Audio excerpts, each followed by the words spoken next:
Great. Itzel, you can get started. Thank you. Awesome. Thank you. Hi, everyone. My name is Itzel Sanchez. I am part of the Foothill Financial Aid Office at Foothill College.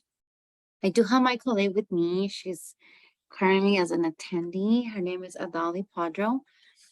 Thank you. So she will be helping me tonight with any Q&A. So let's get started. If we can please, have all the questions at the end, please take notes. Anything that I don't understand, feel free to ask both of us at the end of the presentation. And thank you so much for joining us today. Okay, so the first thing is, what is the FAFSA? So FAFSA is the application for financial aid. FAFSA is the main application to qualify for different types of financial aid. And we're basically going to go over what is FAFSA, how to obtain your FSA ID, what is the FSA ID. We're going to go over the process of the FAFSA application really quick, the DREAM Act application, and the types of financial aid. So this is basically the website for the FAFSA. Now for FAFSA, do keep in mind that you have to apply every school year. The FAFSA is for students who are U.S. citizens, permanent residents, or who have a T visa. The first step right here is basically to create an account.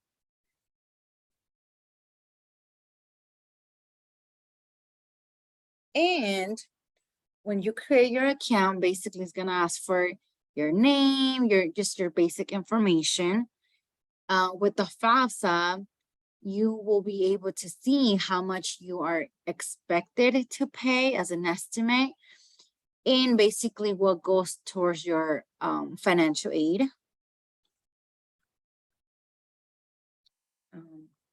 So sorry. Okay. And basically the EFC, so EFC is basically the expected family contribution.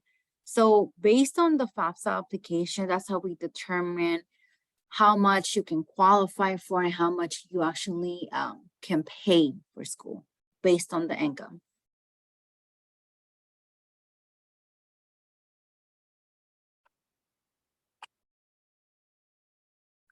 Okay, now for the FAFSA application, once again, you have to create an FSA ID. The FSA ID is where you enter like your name, your date of birth, your social security number. Now something we do tell students is please double check your social security number and your name, how to spell your name, even your birthday. We have situations where people, enter the wrong number, and that can create a delay in your application because we have to verify your social security number, or even just your name. Sometimes, you might think you spell everything correctly. So it's always good to double check your information that you're entering because that can create a delay. Now, for the FAFSA application, the parent and the student does have to create an FSA ID. I do want to explain that undocumented parents wouldn't be able to submit an FSA ID because the social security number is needed. For that situation, we can explain that in other slides, but I do want to explain once again that students and parents do have to create an FSA ID in order to fill out the FAFSA, with the exception of undocumented parents. They have an IT number and that one cannot be used. So please keep that in mind. And for those parents who are undocumented, they will need to sign the FAFSA application. They'll have to print out a page and then mail the signature, compared to those parents who create the FSA ID and can submit the signature online. Now, for the FSA ID, it is important for you to remember your login information, because just in case you make a mistake or you want to add any other information, you will need to log in. So it is important for you to remember your login information, because you will need the same login basically until you continue applying for financial aid, which is every school year.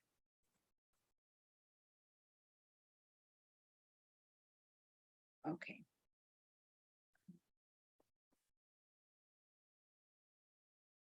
What your parents will need to fill out the FAFSA application, once again, is your social security number. If they have other types of different immigration status in the US, they do have an alien registration number, which it could be located in your work permit, the permanent residency card.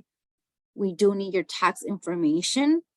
Now, for the year that you will be applying, which is the 23-24 school year, which starts next year, you will need the 2021 taxes. If you are working, if you work in 2021, we will need your taxes as well, but also your parents. Now, do keep in mind, I don't want to say this, that based on the income that your family made in 2021, you do have to submit the application according to the income. However, let's just say that your income from 2021 to present has changed. For example, your parents in 2021 were making 100,000, and this year they're making 20,000, which is a huge difference.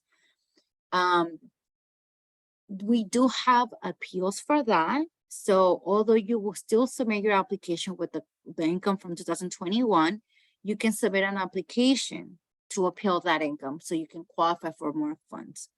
So do keep that in mind. Just because your parents made a certain amount in 2021 doesn't mean it's going to necessarily affect you when you enroll for school, because we understand that, there's different situations and the income does tend to change every year. So keep that in mind.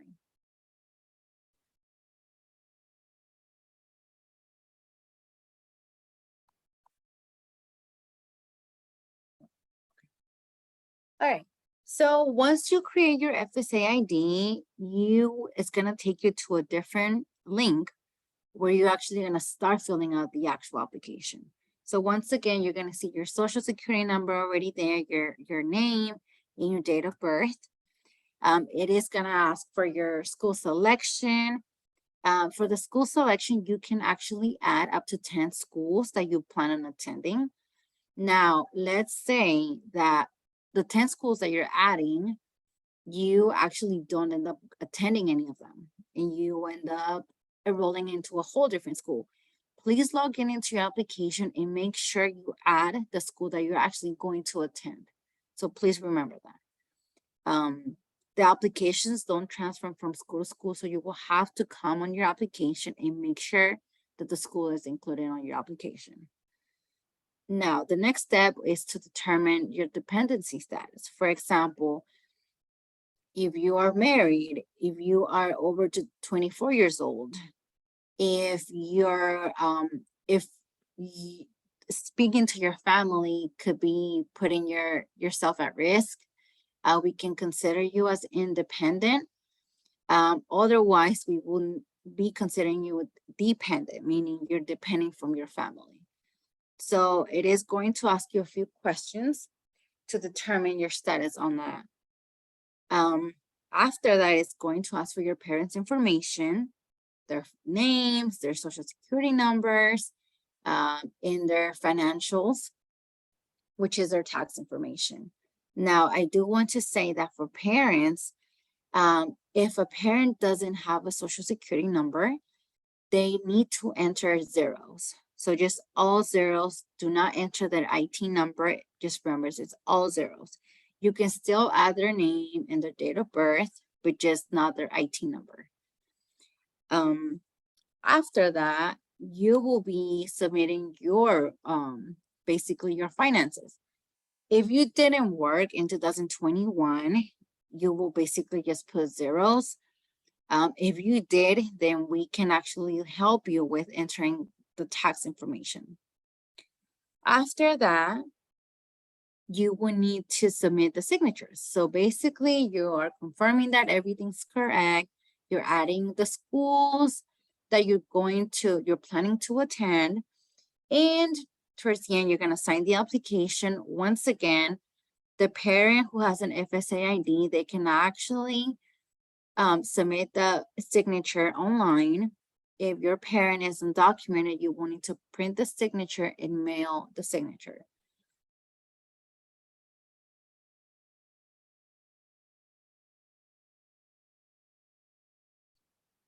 Now, basically, right here, we do ask for different things from your family's information. We do ask if your parents are married. We do ask for what's the day they got married, if your parents are still together, if you live with your parents. Now, for example, let's just say that your parents are divorced. You will basically enter the parent one as the person who's mainly supporting you. So do keep that in mind. Once again, this information can be a little overwhelming because it is a lot of information to keep track. However, we do host workshops on campus to help you fill out these applications every school year. So the school year starts on October 1st. I'm sorry, the applications open October 1st and they close on March 2nd. So as of next Saturday, the application will be open. But once again, don't rush trying to submit everything because we want you to enter the correct information.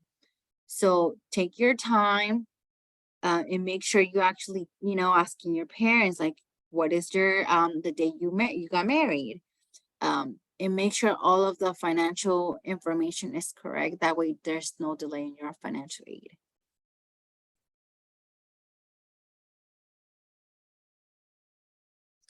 Now, once again, going back to the dependency status. So basically, these questions are asked in the FAFSA application. And once again, either you're considered independent or dependent. Now, based on this, once again, you do have to be careful how you answer this. So please make sure you're reading every single question. That way you don't enter the wrong answer. For example, number 2, the question right here. At the beginning of 2023 and 24 school year, will you be working on a master's or doctorate program? Some people have put yes on accident, and that can basically disqualify you from getting any grants. You will just qualify for loans. So I've actually seen this happening very often with students. So please make sure you're reading all of the questions. If you're not sure, feel free to, you can contact our office and we can definitely help you fill out the application. But please make sure you're reading everything correctly. That way you can be classified as independent or dependent correctly, as well as just your financial aid in general. Now, something I do want to talk about is when your parents are adding their information for their taxes, there is a link that can basically, you can connect the IRS website with your FAFSA. That way you can basically transfer your tax information from 2021 to your FAFSA application. Now, this is not available for undocumented parents, so do keep that in mind. Although you still want to have your 2021 taxes with you just to make sure the numbers are correct, this tool is actually very helpful. That way you don't have to enter every single information, and you can just you can just double check that everything's correct. But once again, if you feel like this is too much, we are here to help you. You can always reach out to us and we can help you fill out the income portion part and just the application overall. So here are some things that you definitely want to make sure you don't do. So once again, the Social Security number for parents, if it's not a valid Social Security number, or if it's an IT number, please do not enter those numbers on your application. Make sure to just put zeros. As you can see on the screen, it's just a lot of zeros. Make sure that your parents' information is correct. If they're married, once again, you are going to need the month and the year they got married, as well as their income. Now, the untaxed income, the income taxes paid, all of that, that's actually, we can find that in your the tax information, which it will be the 1040 form. And once again, it's just all of this information that you're seeing on the screen right now. Those are questions that are going to be on the application. And that can be found on your tax information, or your parents' tax information. Okay, so now that we're done talking about the FAFSA application, I do want to talk about AB 540. So what is AB 540? AB 540 is basically a bill in California that allows undocumented students to pay in-state tuition. Now, who qualifies for the AB 540? That will be undocumented students, DACA students, TNU visa holders, and even legal residents. So for example, let's say that there's a student who lives in Texas, and they're a US citizen. They're not necessarily seen as California residents. In order to be a California resident for school purposes, we basically have to see how many years you attended school in California. You will need to have a high school degree or GED in California. And once again, this form is very important for you to fill out if this is one of your status. If you're undocumented, DACA, TU visa, or a legal resident, you definitely want to check with the Admissions and Records Office how you are, how your information is displayed on their system. And this applies for any school in California. So once again, any school that you're planning to attend, please make sure you double check your residency, because that definitely makes a difference on how much you can receive for financial aid and how much you need to pay for school.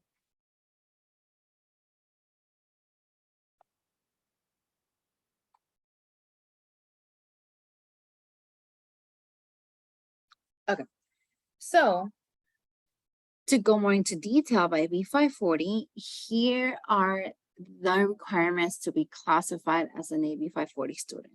So you will basically have to attend at least 3 years of high school, adult school, or a community college in California, or once again have a GED or a high school diploma, or have received a degree in a community college. Now, once again, this form, to fill out the AB 540 form, that could be found at Admissions and Records Office. So please, once again, please contact them to make sure that your residency is marked correctly on their system. Once again, that makes a huge difference. And your information is not shared with anyone, especially those who have a different immigration status. So please remember this is confidential. So we want to make sure that you are classified as California resident, that you can receive anything you qualify for. And we also care about your privacy.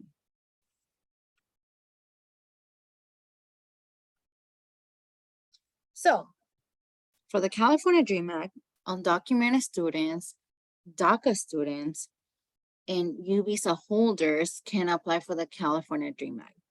So the California Dream Act is like the FAFSA application. However, this is only in California. You can only receive state financial aid.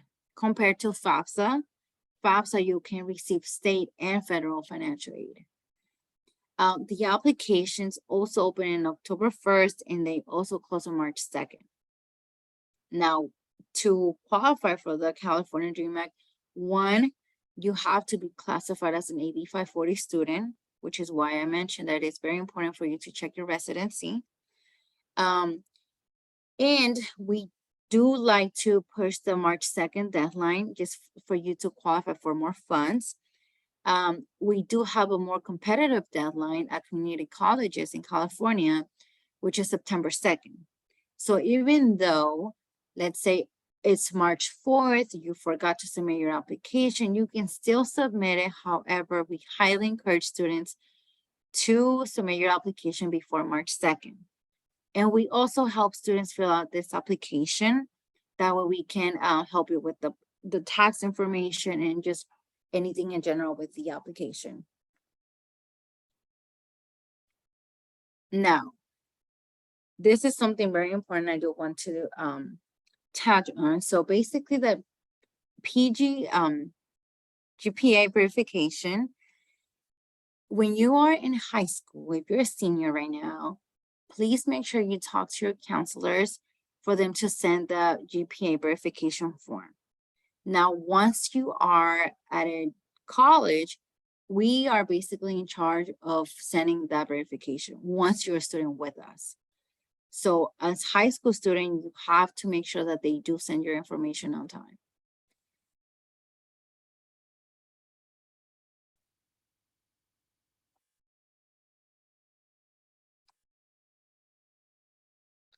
Okay, so now you're probably wondering, that's a lot of information, the FAFSA, California Dream Act, AB 540. What am I gonna get, right, by filling out those applications? So once again, for FAFSA, you will be able to receive federal and state aid. For the California Dream Act, only state financial aid. Now, for the grants and scholarships, there's different types of grants that you can get through the California Dream Act and the FAFSA application.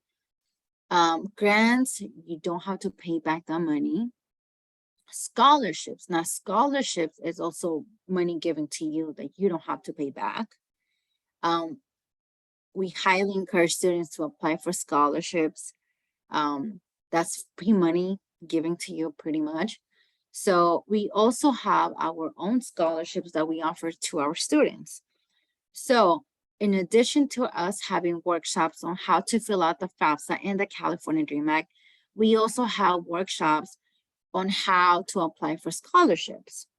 So once again, you can actually start looking for scholarships now, if you're a senior, to help you basically get started with your financial aid once you go to college. Every school does have their own funding for scholarships. So whichever school that you end up attending, please make sure that you contact their financial aid office and see when the applications are open for scholarships, what is the process. Once again, it is free money, so please look for that and take advantage of that. We also have another option, which is work study. So work study is basically part-time employment at school. Now, for work study, that's part of the FAFSA application. For example, right now, our department is actually hiring a student employee. So we are very flexible with your schedule because we understand that you have classes. So once again, we are very flexible. And it's not just with our department, but every school, they do have work study options. So please make sure you check out the Career Center with your financial aid office just to see who's hiring and what is the process for this.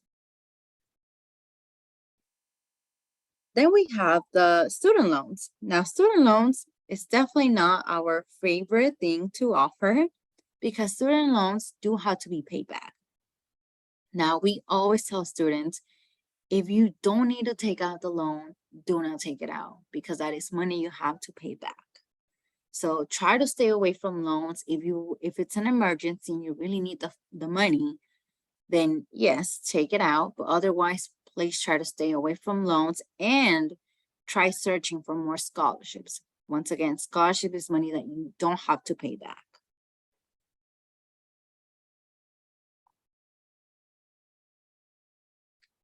Now, here are some of the federal aid programs.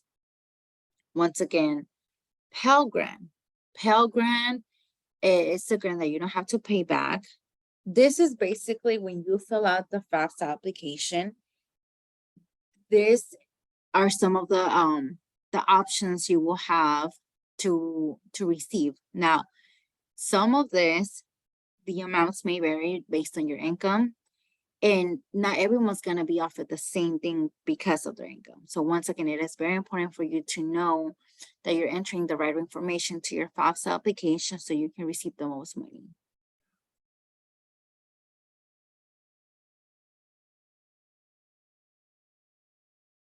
Now this is state financial aid. Now, the state financial aid is mainly the Cal Grants. Now, we do have different types of Cal Grants depending if you go to community college, if you go to a CSU or UC, or even if you're going to vocational school. Now, I do want to emphasize the California College Promise Grant. The California College Promise Grant is only offered at community colleges. So basically, that one, what it does is a tuition fee waiver. For example, at Foothill, let's say you're taking 3 classes and your balance is $500. With this, the California College Promise Grant, the fee waiver, basically your tuition will be waived and your balance will be about $54 compared to $500. It is the basic student fees are not covered, which it will be the $54. But once again, it makes a huge difference paying $54 compared to $500. So for that one, once again, it is only a California college, community colleges. So please keep that in mind. The other grants can be offered at other schools also. Now, a program that I do want to talk about is EOPS. EOPS, we have that at community colleges, and we also have EOP, which is offered at CSUs. Now, though that program itself is a very resourceful program for students, sometimes they have book vouchers, they have their own counselors, they have more support and guidance for you to accomplish your educational goals. So if you are planning to attend community college or a CSU, please make sure that you search for that program because that is going to help you. Now, this, the type of grants that we see on the screen, this is offered for FAFSA and California Dream Act applicants. So keep that in mind. Now, some of you, if you are applying for the California Dream Act, you might be wondering, okay, but I also want to work on campus, but I don't qualify for the FAFSA, which I don't qualify for work study. Now, schools do have district funding, so you don't necessarily have to get paid through the FAFSA. You will just have to check in with the department that's hiring and see if they can pay you through district funding. So that one you can still work on campus. You will just get paid differently. So once again, this applies more for those who have DACA or other different statuses aside from FAFSA.